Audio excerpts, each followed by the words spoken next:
Sarah Martinez never imagined that growing up in a small coastal town in California would prepare her for one of the most challenging careers in the military. Born to a family of hard-working immigrants, she learned early that nothing in life came easy. Her father worked double shifts at the local shipyard while her mother cleaned houses to make ends meet. Despite their financial struggles, they instilled in Sarah a fierce determination and an unshakable belief that she could accomplish anything she set her mind to. As a child, Sarah was different from other girls her age. While her classmates played with dolls and dreamed of being princesses, she spent her afternoons swimming in the rough Pacific waters and challenging the neighborhood boys to races and competitions. Her small frame was deceptive, beneath her petite exterior lay muscles of steel and a heart that refused to quit. Teachers often called her parents to discuss her aggressive behavior, but Sarah's father understood. He recognized the fire in his daughter's eyes, the same determination that had driven him to leave everything behind for a better life in America. High school brought new challenges and opportunities. Sarah excelled in athletics, particularly swimming and track, but she struggled academically due to an undiagnosed learning disability. While other students seemed to absorb information effortlessly, Sarah had to work twice as hard to achieve the same results. This struggle, rather than defeating her, forged an iron will that would serve her well in the years to come. She developed study habits that were almost military in their precision, creating detailed schedules and sticking to them with unwavering discipline. The turning point came during her senior year when a Navy recruiter visited her school. As he spoke about the opportunities available in the military, Sarah felt something stir within her. The recruiter mentioned the Navy SEALs, an elite force that represented the pinnacle of military training and achievement. When Sarah approached him after the presentation to ask about women in the SEALs, the recruiter's response was discouraging. He explained that women were not allowed in combat roles and that the physical demands would be impossible for someone her size. Rather than deterring her, this response ignited a flame that would burn for years. Sarah enlisted in the Navy immediately after graduation, determined to prove that gender and size were not limitations but merely obstacles to overcome. Her parents were worried but supportive, recognizing that their daughter had found her calling. Her mother packed her a small bag with family photos and her grandmother's rosary, whispering prayers in Spanish as Sarah prepared to leave for boot camp. Boot camp was Sarah's first real taste of military life, and she thrived in the structured environment. While other recruits struggled with the early morning wake-up calls and rigorous physical training, Sarah found herself energized by the challenges. Her swimming background gave her an immediate advantage in water-based exercises, and her work ethic impressed even the toughest drill instructors. However, she also faced her first real encounters with gender discrimination. Some of her male counterparts questioned her presence, making snide comments about women in the military and suggesting she would be better suited for administrative roles. Sarah responded not with words but with actions, consistently outperforming many of her critics in physical fitness tests and tactical exercises. She learned to channel their doubt into fuel for her own determination, using each dismissive comment as motivation to push herself even harder.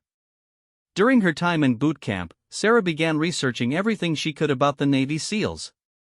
She studied their history, their training methods, and their missions.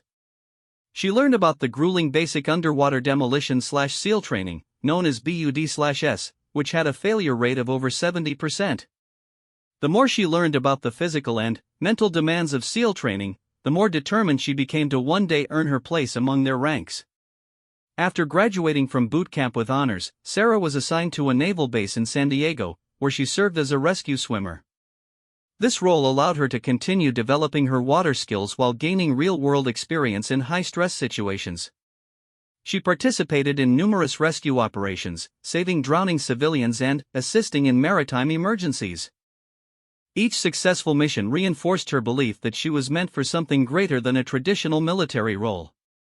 Sarah's commanding officers quickly recognized her exceptional abilities and dedication. She volunteered for every challenging assignment and consistently exceeded expectations in her performance evaluations. Her reputation began to spread throughout the base, and she earned the respect of colleagues who had initially been skeptical of her capabilities. However, the dream of becoming a SEAL remained distant, as the program was still closed to women. During her off-duty hours, Sarah maintained a training regimen that would have challenged professional athletes. She ran countless miles along the beach, swam in open ocean waters regardless of weather conditions, and practiced combat techniques with anyone willing to train with her. She also pursued additional education, earning certifications in various military specialties and studying leadership principles that would serve her well in future roles. The social dynamics on base were complex for Sarah. While she had earned professional respect, she often felt isolated in her personal life. Many of her female colleagues didn't understand her ambitions, viewing her intense training and career focus as excessive. Male colleagues respected her professionally but were sometimes uncomfortable with her presence in traditionally masculine spaces. Sarah learned to navigate these relationships carefully, building alliances while never compromising her core values or goals. As years passed, Sarah continued to excel in her naval career while quietly preparing for opportunities that didn't yet exist. She read every military manual she could find, studied the tactics and strategies of special operations forces, and maintained her physical conditioning at an elite level. She also began to notice subtle changes in military policy, small shifts that suggested the possibility of expanded roles for women in combat positions. The waiting was perhaps the most challenging aspect of Sarah's journey.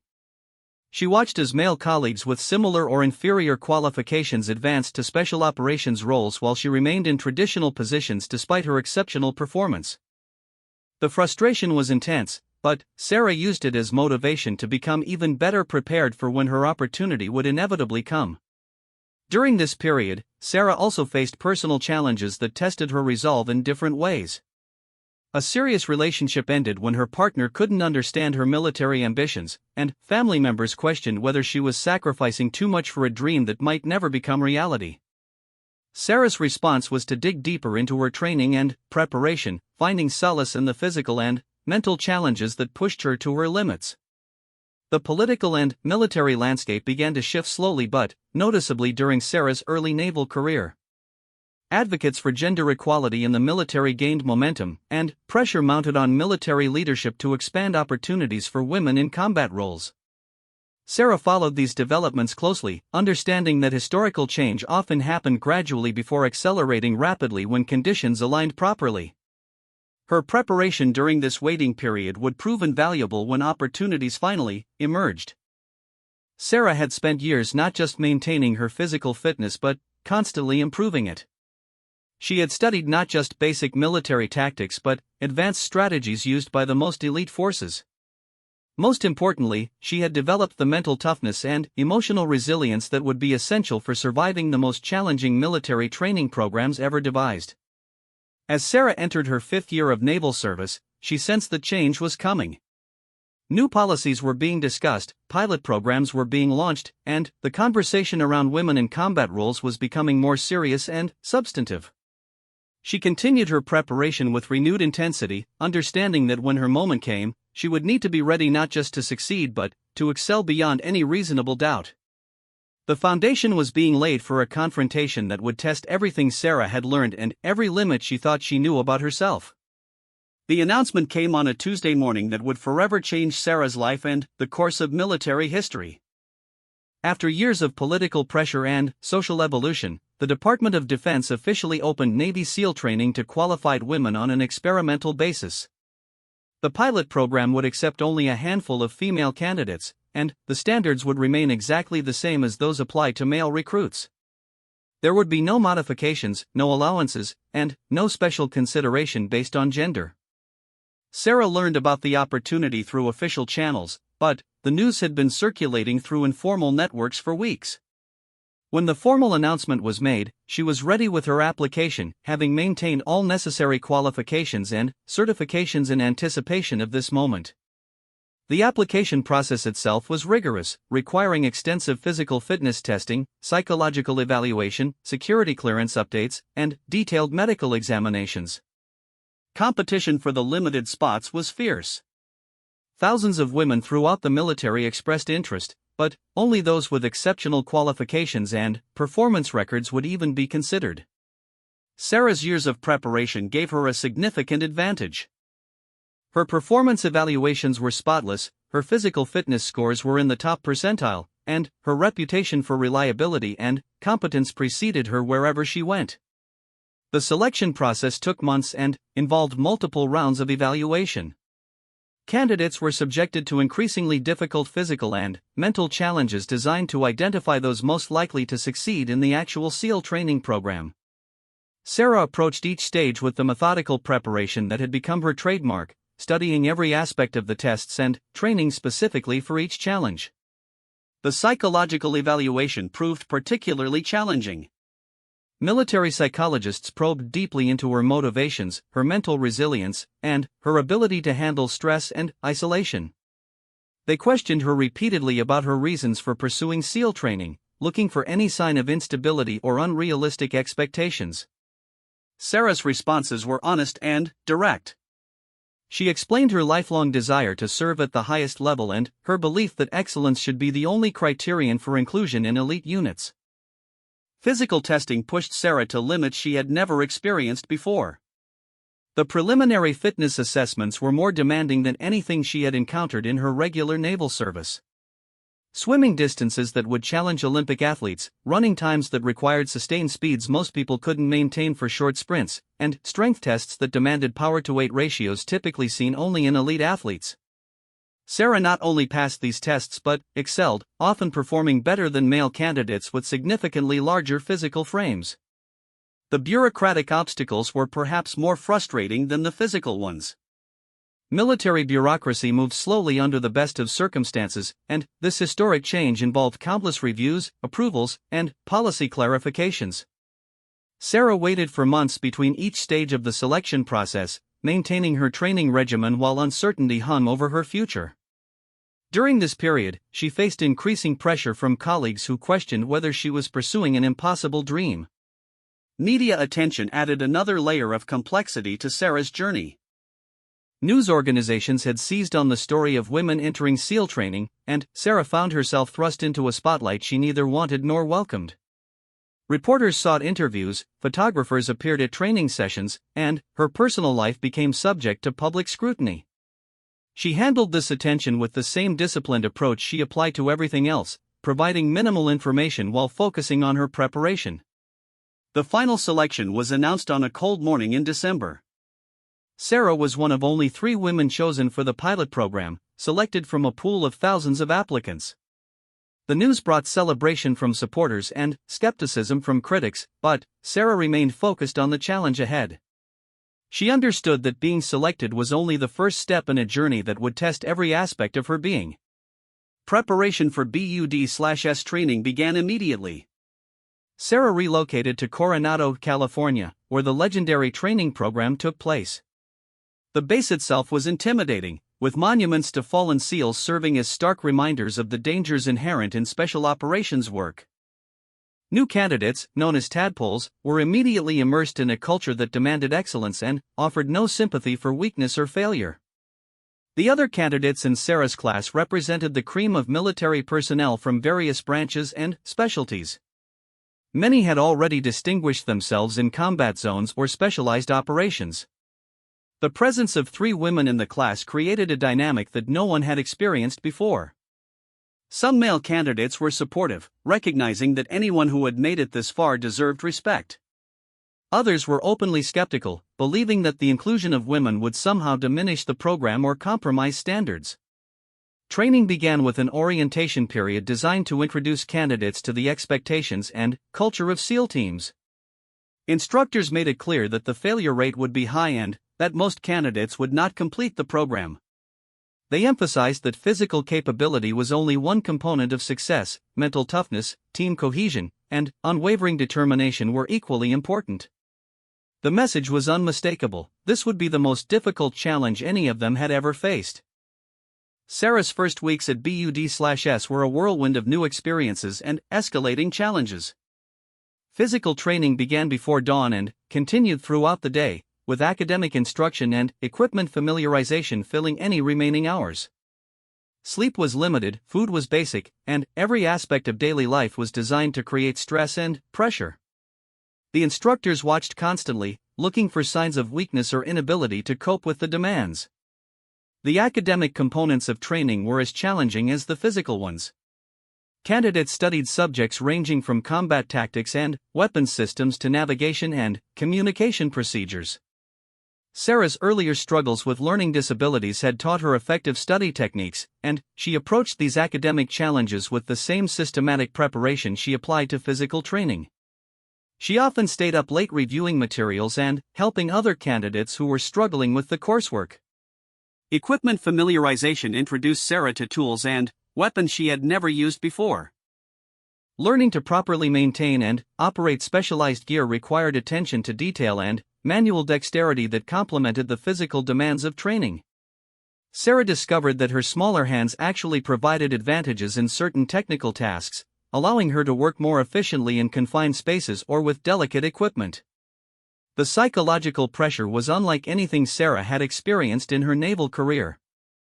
Instructors used a technique known as stress inoculation to prepare candidates for the mental challenges they would face in real combat situations. This involved creating artificial stress through sleep deprivation, constant criticism, unexpected challenges, and physical discomfort. The goal was to identify candidates who could think clearly and make good decisions under extreme pressure. Teamwork became increasingly important as training progressed. Candidates were organized into boat crews responsible for carrying heavy inflatable boats during runs and completing various tasks as coordinated units.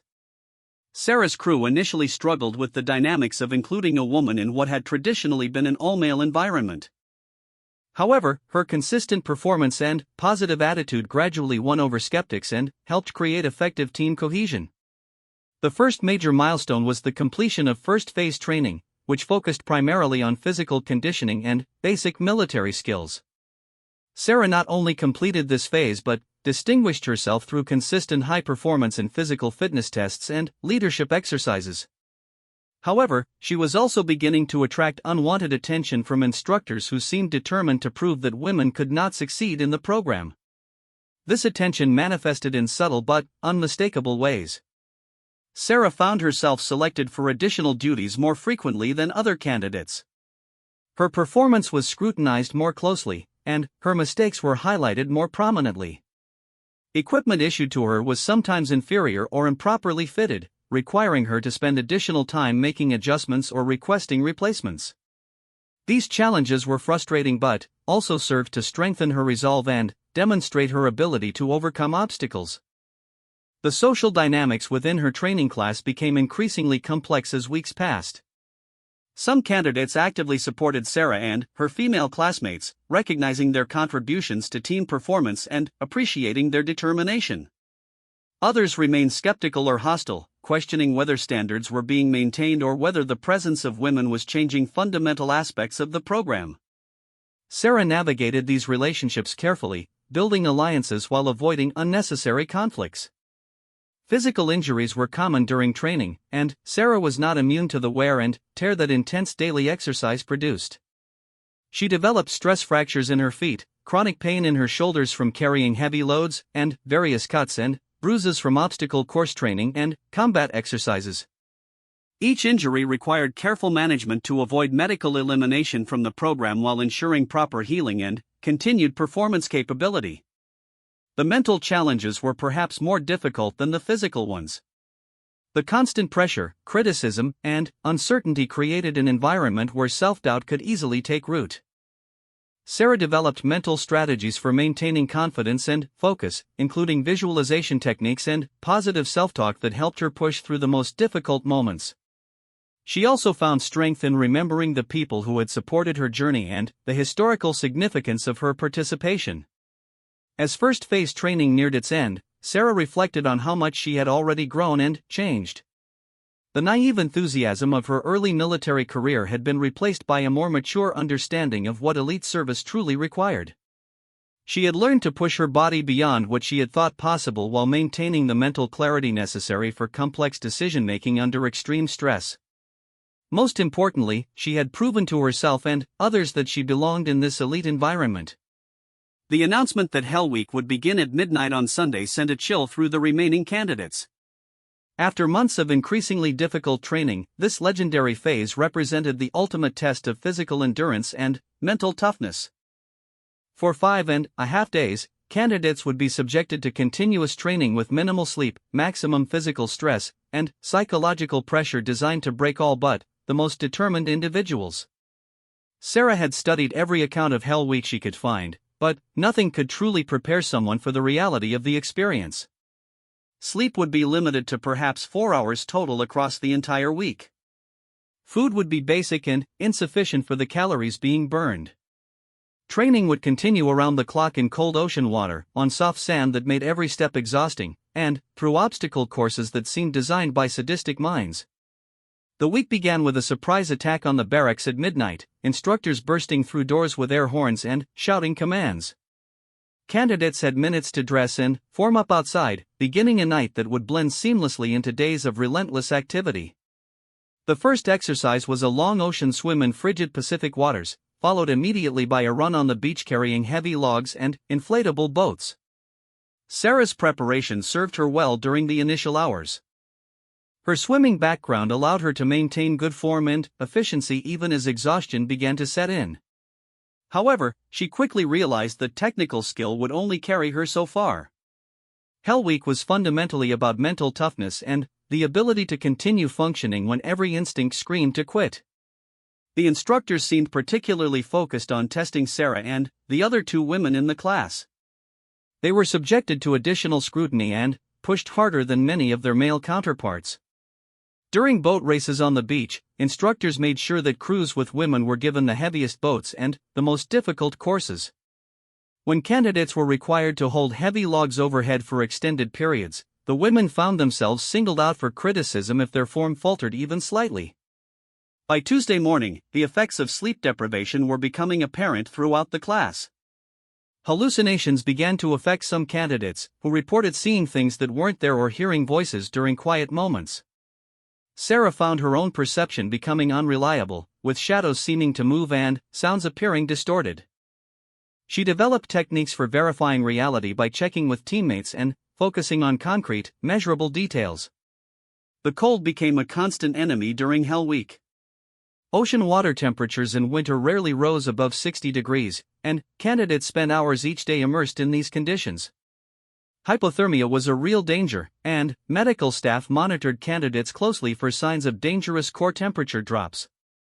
Sarah's smaller body mass meant she lost heat more quickly than larger candidates, forcing her to work harder to maintain body temperature through constant movement and muscle activity. Wednesday brought the most challenging day of Hell Week, with training that seemed designed to push every candidate beyond their breaking point. Log runs continued for hours through soft sand, interrupted by ocean swims and obstacle course navigation. The weight of waterlogged uniforms and equipment added to the physical burden, while instructors maintained constant pressure through criticism and additional tasks for anyone showing signs of weakness.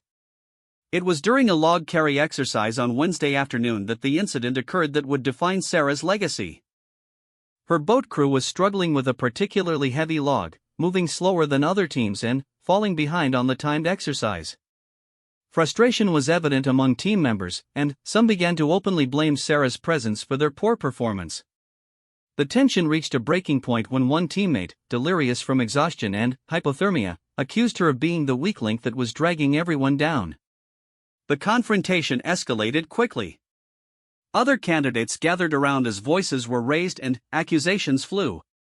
The teammate, a large man from Texas who had been skeptical of women in SEAL training from the beginning, became increasingly aggressive in his criticism. When Sarah attempted to respond calmly and refocus the team on completing the exercise, he moved closer and continued his verbal assault with language that was both unprofessional and deeply personal. Sarah maintained her composure despite the provocation, understanding that her response in this moment would be scrutinized and remembered long after Hell Week ended. She attempted to de-escalate the situation by acknowledging the team's frustration while pointing out that everyone was struggling and needed to support each other. Her calm response seemed to further inflame her teammate, who interpreted her measured tone as condescension. The physical altercation began when the teammate, driven by exhaustion and frustration, deliberately shouldered into Sarah while moving past her. The impact was clearly intentional and forceful enough to knock her off balance. When she regained her footing and attempted to address the aggressive behavior, he turned and delivered a sharp knee strike to her ribs with enough force to lift her off the ground. The blow caught Sarah completely off guard, driving the air from her lungs and sending sharp pain through her torso. She doubled over, struggling to breathe while fighting to maintain consciousness. The attack was witnessed by multiple candidates and instructors, creating a moment of shocked silence on the beach. Everyone understood that this was not just a physical assault but a test that would determine whether Sarah belonged in this elite fraternity. Sarah's response in the seconds following the attack would become legendary among Navy SEALs. Rather than collapsing, retaliating, or calling for instructor intervention, she slowly straightened up and looked directly at her attacker. The pain in her ribs was intense, and she suspected at least one might be cracked, but her expression remained calm and determined. When she spoke, her voice was steady and clear despite her shortness of breath. She told her teammate that his behavior was unacceptable and that real team members supported each other rather than looking for someone to blame when things got difficult. She then picked up her portion of the log and indicated that the team should continue with the exercise. Her response demonstrated exactly the kind of leadership and composure that SEAL training was designed to identify and develop. The teammate who had attacked her seemed stunned by her response.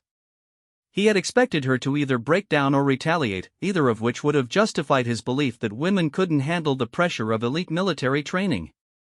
Instead, her professional response made his behavior look petty and counterproductive. Other team members, who had been watching the confrontation with uncertainty, rallied around Sarah and helped complete the exercise. Instructors had witnessed the entire incident but chose not to intervene immediately. Later evaluation would reveal that they considered Sarah's response to be exactly what they hoped to see from potential SEALs facing unexpected challenges. Her ability to maintain composure under physical attack while focusing on mission completion demonstrated the mental toughness that was essential for special operations work. The remainder of Hell Week passed in a blur of exhaustion and determination. Sarah's ribs caused constant pain that made breathing difficult and sleep nearly impossible, but she refused to seek medical attention that might result in her removal from training. She modified her technique during physical exercises to minimize the pain while maintaining performance standards, demonstrating the adaptability that would be crucial in real combat situations. Other candidates' attitudes towards Sarah began to shift following the confrontation. Many who had been neutral or slightly skeptical became actively supportive, recognizing that her response under pressure had proven her worthy of their respect.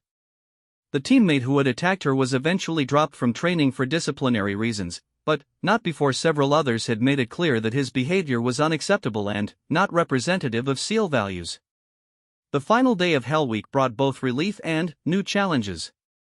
Candidates who had survived the ordeal were exhausted beyond anything they had previously experienced, but they also felt a sense of accomplishment that was difficult to describe. Sarah had not only completed Hell Week but had done so while dealing with a significant injury and proving her ability to handle extreme adversity with grace and determination. Medical evaluation following Hell Week revealed that Sarah had indeed suffered a cracked rib during the attack, making her completion of the training even more impressive. The injury required several weeks of modified activity to heal properly, but she was cleared to continue with the next phases of SEAL training. Her performance during Hell Week had removed any remaining doubts about her capability and determination. The experience had changed Sarah in fundamental ways. She had discovered reserves of mental and physical toughness that she hadn't known existed. More importantly, she had proven to herself and others that she could handle whatever challenges might arise during her military career. The confidence gained during Hell Week would serve her well in the advanced training phases that lay ahead. Hell Week also marked a turning point in how other candidates viewed Sarah and the other women in the program. The artificial barriers and skepticism that had characterized earlier phases of training largely disappeared, replaced by mutual respect based on proven performance under extreme conditions. Sarah had earned her place not through special consideration or modified standards but through demonstrated excellence under the most challenging circumstances the military could devise. As the surviving candidates prepared for the next phase of training, Sarah reflected on how far she had come from that small coastal town in California. The naive young woman who had enlisted years earlier had been forged into something harder and more capable through years of preparation and months of the most demanding training in the world.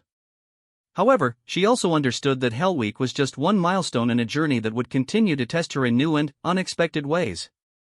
The completion of Hell Week marked the end of first phase training, but Sarah understood that the most challenging aspects of SEAL preparation still lay ahead. Second phase would focus on combat diving and underwater operations, while third phase would cover land warfare and weapons training. Each phase brought new opportunities to prove herself and new obstacles designed to eliminate candidates who couldn't meet the exacting standards of Special Operations Forces. Second phase training introduced Sarah to the specialized underwater skills that distinguished SEALs from other military units. Combat diving required mastery of complex breathing apparatus, navigation in zero-visibility conditions, and the ability to complete missions while managing equipment that could mean the difference between life and death. The training took place in swimming pools, coastal waters, and specially designed facilities that simulated combat conditions. Sarah's swimming background provided significant advantages during this phase. Her comfort in the water and efficient stroke technique allowed her to focus on mastering new skills rather than struggling with basic aquatic competency. However, the specialized equipment required for combat diving presented new challenges. Breathing apparatus designed for average-sized male bodies required modifications to fit properly, and Sarah had to work closely with equipment specialists to ensure optimal performance. The psychological aspects of underwater training were particularly demanding. Exercises included pool confidence training where instructors deliberately sabotaged breathing equipment while candidates were submerged, forcing them to solve problems underwater without panicking. Sarah discovered that her smaller lung capacity actually provided some advantages during these exercises, as she was accustomed to managing breathing efficiency and could remain calm during extended periods without air. Academic instruction during second phase covered subjects ranging from underwater navigation and communication to marine biology and oceanography. Sarah approached these studies with the same systematic preparation that had served her throughout training, often spending late evening hours reviewing materials and helping other candidates who struggled with complex technical concepts. Her reputation as a reliable study partner helped solidify relationships with classmates who had initially been skeptical. The physical demands of second phase were different from those of Hell Week but equally challenging. Long swims in cold ocean water while carrying heavy equipment tested endurance and technique. Underwater navigation exercises required candidates to swim precise courses using only compass bearings, often in conditions with strong currents and limited visibility.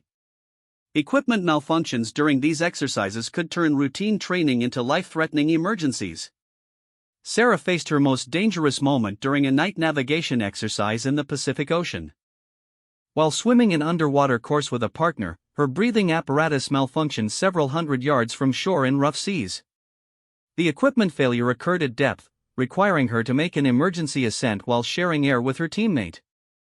The situation demanded exactly the kind of calm problem-solving under extreme stress that SEAL training was designed to develop.